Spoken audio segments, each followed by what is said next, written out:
My name is Mikko Summanen. I'm one of three owners and founders of K2S Architects in Helsinki. We work in mainly in public buildings and cultural buildings in very different scales, from small buildings to large hospitals and so on.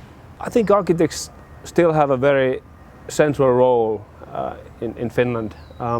Not all, but a majority of public building commissions come through competitions and assignments by the cities and the government. In Finland, the cities and governments have been very responsible to make contracts with good quality architects, and of course the competition system is also leading to that direction, so that almost all important buildings are done by good architects, and this of course poses a very central and important role for architects in society. This particular project was a truly once-in-a-lifetime experience to us, because we were able to experiment in such many levels and to get involved with such great specialists in carpentry and shipbuilding and nanotechnology, the academics. Actually, that was part of our strategy to involve the best specialists in every field, because it's a part of our philosophy is that we are not experts in everything. We have to get the best of knowledge from all fields.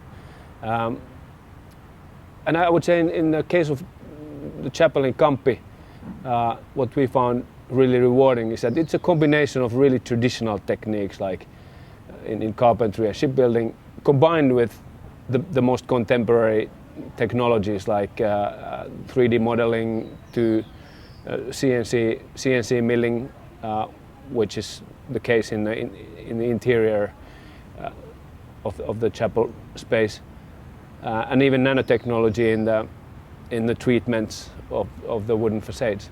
The urban condition on that side is such that it was our aim to close out all of the outside world, and that leads into this kind of very enclosed architecture.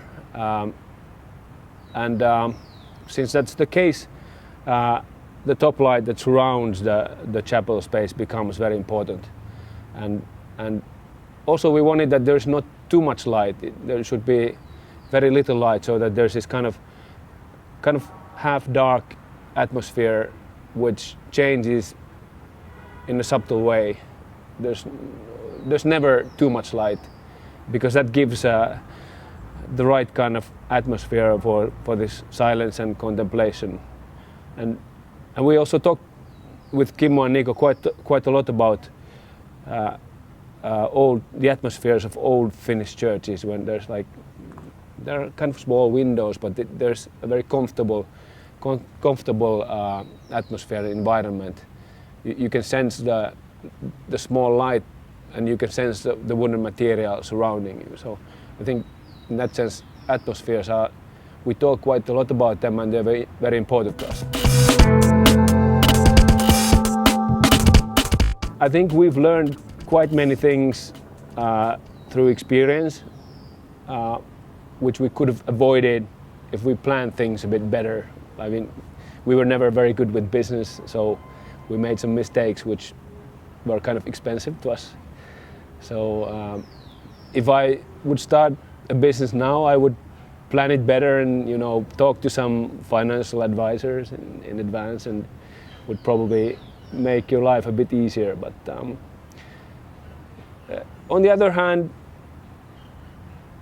I kind of enjoy the way we did it, because it was very honest, and our passion was never in doing money, it was in architecture, and I think that's pretty much the only way to achieve good architecture. I mean, if you start to think too much about money, you lose the main thing that you're after.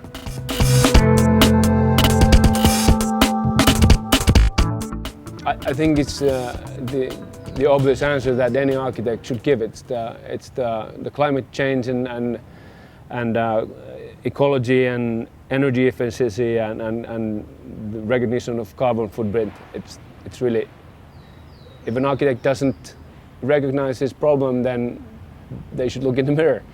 It's pretty much what we think and talk about quite a lot at the moment, and that is one of the reasons why we are